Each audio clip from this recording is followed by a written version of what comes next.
O som das correntes ecoava pelos corredores escuros da prisão. O cheiro de umidade e o frio cortante faziam qualquer um perder a esperança. Mas ali, no meio daquela cela suja e esquecida, estava José, um jovem que já tinha perdido tudo, ou quase tudo. Ele ainda tinha sua fé e isso mudaria sua história para sempre. Tudo começou anos antes, quando José era apenas um rapaz de 17 anos. Ele era o filho amado de Jacó, um jovem sonhador que tinha visões misteriosas de um futuro grandioso.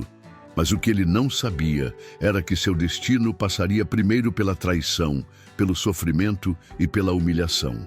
Seus próprios irmãos, movidos pelo ódio e pela inveja, decidiram se livrar dele.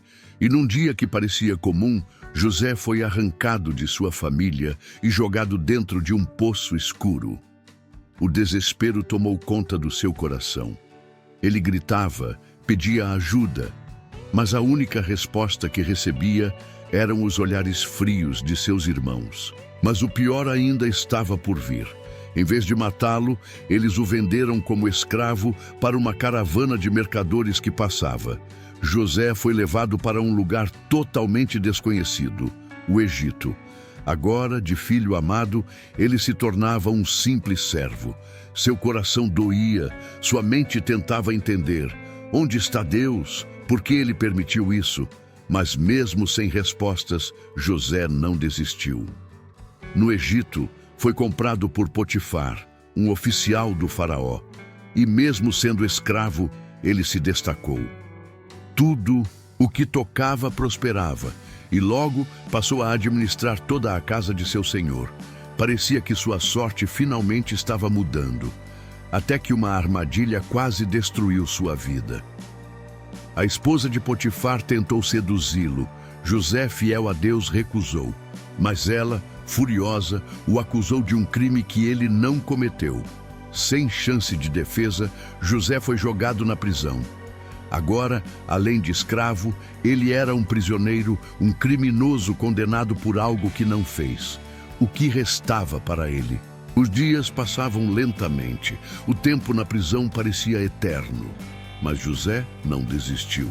Mesmo dentro da cela, ele se manteve fiel a Deus. E foi ali que algo incrível aconteceu. Sua habilidade de interpretar sonhos começou a chamar atenção. 2 anos depois, o próprio faraó teve um sonho que ninguém conseguia entender. Os sacerdotes, os sábios, todos estavam confusos. Foi quando um dos servos do palácio lembrou: existe um homem na prisão que sabe interpretar sonhos. José foi chamado diante do faraó. Era sua última chance. Ele se apresentou e ouviu atentamente o sonho do rei. 7 vacas gordas, devoradas por 7 vacas magras, 7 espigas cheias destruídas por 7 espigas secas. O silêncio tomou conta da sala. Todos esperavam. José respirou fundo e disse: esses sonhos significam que haverá 7 anos de fartura, seguidos por 7 anos de fome terrível.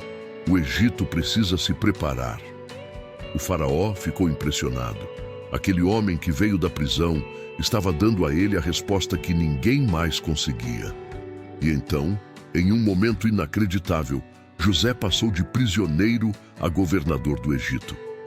O faraó entregou em suas mãos toda a administração do reino. Agora, ele era o segundo homem mais poderoso do mundo. Os anos se passaram, a fome atingiu todas as nações, e entre aqueles que vieram buscar alimento no Egito estavam seus irmãos, aqueles que o venderam. Eles não o reconheceram, mas José sabia exatamente quem eram eles. Seu coração se acelerou. O que fazer? Vingar-se? Expulsá-los? José então revelou sua identidade. O choque foi total. Seus irmãos ficaram paralisados, temendo o pior. Mas em vez de ódio, José disse algo que fez todos chorarem. Não tenham medo. Vocês intentaram o mal contra mim, mas Deus transformou isso em bem para salvar muitas vidas. Naquele momento, toda a dor do passado se transformou em algo maior.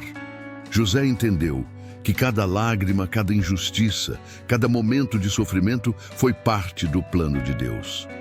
Ele não apenas salvou o Egito, mas também sua própria família. A história de José não é apenas sobre traição e redenção.